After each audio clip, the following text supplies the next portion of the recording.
warahmatullahi wabarakatuh. Saya Ayun Ruli Cahyani, NPM 1903021013, mahasiswa semester 3, Prodi Perbankan Syariah, Fakultas Ekonomi dan Bisnis Islam, akan menyampaikan materi mengenai perbedaan dan persamaan manajemen keuangan konvensional dan manajemen keuangan syariah. Perbedaan dan persamaan manajemen keuangan konvensional dan manajemen keuangan syariah. Sebelum kita membahas mengenai perbedaan dan persamaan manajemen keuangan konvensional dan manajemen keuangan syariah, kita membahas terlebih dahulu mengenai pengertian manajemen keuangan. Manajemen keuangan adalah segala kegiatan atau aktivitas perusahaan yang berhubungan dengan bagaimana cara memperoleh pendanaan modal kerja, menggunakan atau mengalokasikan dana, dan mengelola aset yang dimiliki untuk mencapai tujuan utama perusahaan. Selanjutnya kita akan membahas mengenai perbedaan manajemen keuangan konvensional dan manajemen keuangan syariah. Yang pertama, dari segi pelaporan.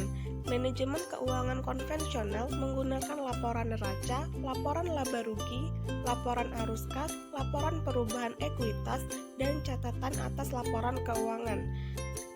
Sedangkan pada manajemen keuangan syariah menggunakan laporan neraca, laporan laba rugi, laporan arus kas, laporan perubahan ekuitas, laporan perubahan dana investasi terkait, sumber dana dan penggunaan dana zakat, dan laporan penggunaan dana kebaikan. Yang kedua, dari segi akad dan legalitas. Dalam bank konvensional, akad yang dilakukan memiliki konsekuensi sanksi moral sesuai dengan yang sudah disepakati. Sedangkan bank syariah memberikan konsekuensi duniawi dan ukhrawi berdasarkan hukum Islam. Yang ketiga, dari segi organisasi. Pada bank syariah memiliki ketersediaan lembaga DSN dan DPS, sedangkan pada bank konvensional tidak ada. Yang keempat, dari segi penyelesaian sengketa. Pada bank konvensional, penyelesaian masalah akan diadili di pengadilan negeri, sedangkan pada bank syariah, masalah akan diselesaikan dengan menggunakan aturan hukum syariah Islam. Lembaga yang mengatur hukum di Indonesia adalah Badan Arbitrase Muamalah atau BAMUI. Yang kelima, dari segi usaha yang dibiayai. Bank konvensional tidak mempertimbangkan jenis investasinya, tetapi penyaluran dananya dilakukan untuk perusahaan yang menguntungkan. Sedangkan bank syariah sangat memperhatikan sumber dananya. Dan yang terakhir, dari segi pendapatan atau laba. Pendapatan bank konvensional berasal dari bunga hasil dari pembiayaan antara pihak kepada nasabah, sedangkan bank syariah tidak menggunakan sistem bunga.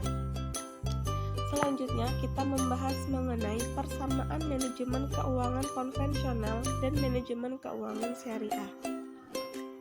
Yang pertama, memberikan informasi kas yang dapat dipercaya mengenai posisi keuangan perusahaan atau lembaga keuangan pada periode tertentu. Yang kedua, memberikan laporan keuangan yang dapat dipercaya mengenai hasil usaha perusahaan atau lembaga keuangan dalam periode tertentu. Yang ketiga, memberikan informasi yang dapat membantu pihak-pihak yang berkepentingan untuk menilai atau menginterpretasikan kondisi dan potensi suatu perusahaan atau lembaga keuangan. Yang keempat, memberikan informasi penting lainnya yang relevan dengan kebutuhan pihak-pihak berkepentingan dengan laporan kebutuhan yang bersangkutan. Baiklah, itu tadi materi mengenai perbedaan dan persamaan manajemen keuangan konvensional dan manajemen keuangan syariah. Semoga apa yang saya sampaikan bermanfaat. Kurang lebihnya saya mohon maaf. Saya akhiri. Wassalamualaikum warahmatullahi wabarakatuh.